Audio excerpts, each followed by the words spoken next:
চূড়ান্ত বাছাই পর্বের আমাদের আজকের বিষয় অভিনয়। হাত ধরছেন কেন? মাইরেন না সাহেব, মাইরেন না। আমি ইচ্ছা করে চারটা জ্বালাই নাই সাহেব, আমার মাইরেন না। আপনি তো আমার বাপের মতো সাহেব, মাইরেন না। আমার বেতনের টাকা 60 টাকাটা কাটা নে, মাইরেন না। সময় যখন লাঞ্চ করতেছিল আমি তখন কাপড় সিলাইতেছিলাম। এটা কি আমার দোষ? খুব ভালো হয়েছে। আমি রুদ্র, আমি মহাপ্রলয়, আরো কত কি। তুমি কেন মারলে আমায়? কেন মারলে? কেন? তোমার ভিতরে অ্যাক্টিং করার যে স্কিল, এটা অনেক স্ট্রং। কাবলিওয়ালা এসেছে। কাবলিওয়ালা, তোমরা কারা? ও, তোমরা আমার কান্না দেখছো? তোমরা কি পারবে আমার ভাইয়াকে আমার কাছে ফিরিয়ে দিতে? উনারা আমার বাবাকে ধরে নিয়ে যায়। আমি যখন বারান্দায় কান্না করছিলাম, আমার বাবা আমার দিকে তাকায় হাউ মাউ করে কাঁদছিল। আমিও কাঁদছিলাম অনেক। এরপর থেকে আমার বাবাকে আমি আর দেখতে পাইনি।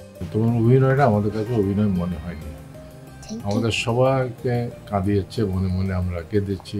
তোদের ক্যাম্প কোথায় কোথায়? কতজনের টিম তোরা? বল। কিশোর কোনো উত্তর দেয় না।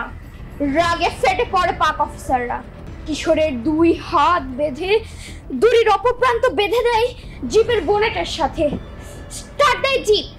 একটা হেঁচকা টেনে সে মাটিতে পড়ে যায়। সাই সাই করে তীর মেরে সে যখন এগিয়ে যাচ্ছিল, ভেদ করে সে যখন এগিয়ে চলল, শত্রুদের যখন ধরাশায়ী করলো, ঠিক তখন অন্যায়ভাবে বড় বড় যোদ্ধারা তাকে হত্যা করলো। আমি রাত দিন হাঁটতে বসতে এবং শেষে খালি মোবাইল দেখতাম, ঘুমের ঘুরেও দেখতাম।